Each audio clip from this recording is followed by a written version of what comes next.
I can see a console exclusive made by a first-party studio staying exclusive. But third-party games going to PC and just one console? What is that about?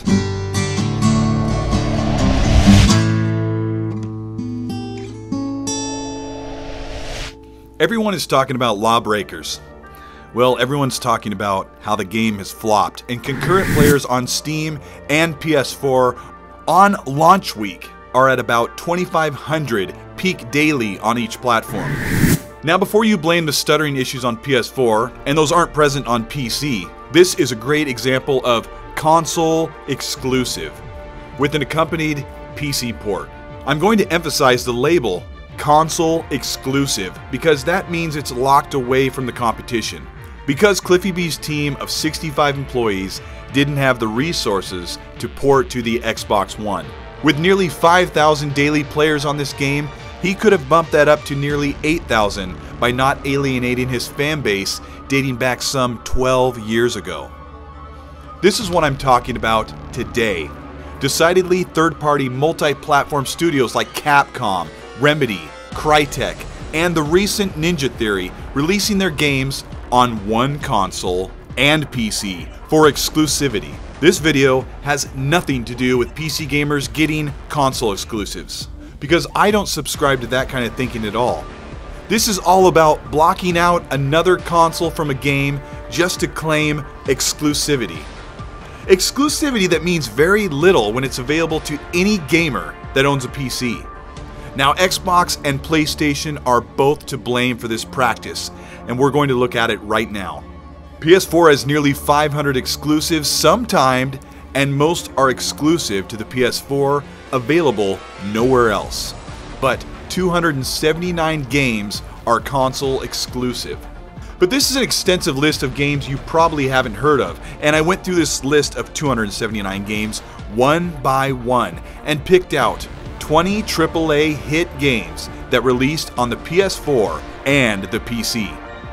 Broforce, Daylight, Day of the Tentacle, Everybody's Gone to Rapture, Grow Home, Hellblade: Senua's Sacrifice, Hitman Go, Hotline Miami 1 and 2, Lawbreakers, Nex Machina, Nier Automata, Ni no Kuni, No Man's Sky, Pyre, Soma, Street Fighter V, Transistor, Umbrella Corps, and Undertale. Games like Broforce, Day of the Tentacle, Hotline Miami, those are retro-style PC games from third-party studios that could have easily ported to the Xbox One. It only leaves one possibility, and that's Sony paying a bonus to devs to withhold that port from the competition. Does Microsoft do the same thing? Absolutely. Very few studios in mainstream gaming are owned and run by Microsoft and Sony. So these console companies have to pad out their libraries with third-party exclusive deals. PS4 launched with a few first-party studio games like Killzone Shadowfall and infamous Second Son, but Xbox, guilty of shoving those fat stacks from the 360 era down the front of pants of studios like Respawn for Titanfall and to Capcom for Dead Rising 3, and snagging Sony's Insomniac Studio for Sunset Overdrive. Xbox One has 212 exclusives, some timed and others console exclusives. Rummaging through the list, I was able to float 15 AAA games to the top. These games are on Xbox One and PC, but held from PS4. Crackdown 3, Cuphead, Dead Rising 3 and 4, Everspace, Forza 7, Gears of War Ultimate, Halo Wars 1 and 2, Ori 1 and 2, Quantum Break, Rise, State of Decay, and Titanfall. There's no reason for Capcom's Dead Rising games to be exclusive to the Xbox, since the whole remaster set is multi-platform. Respawn trusted Microsoft with an extra handful of money that Titanfall would make them rich by staying Xbox. Only 5 of these 14 games on Xbox are actual first-party games on PC, but none of those console-exclusive games on the PS4 are first-party titles. The difference here is play anywhere. Xbox wants their games on PC. They want them on the Windows platform, on an undercooked store. Games like Crackdown, Halo Wars, and Forza are meant to be exclusive to their 2 platforms, the Xbox and Windows Store. But the other 8 games like Dead Rising, Quantum Break, Rise, Son of Rome could benefit from devs porting over to the PS4. Devs are incentivized by being paid a little extra to hold on to a game away from the competition.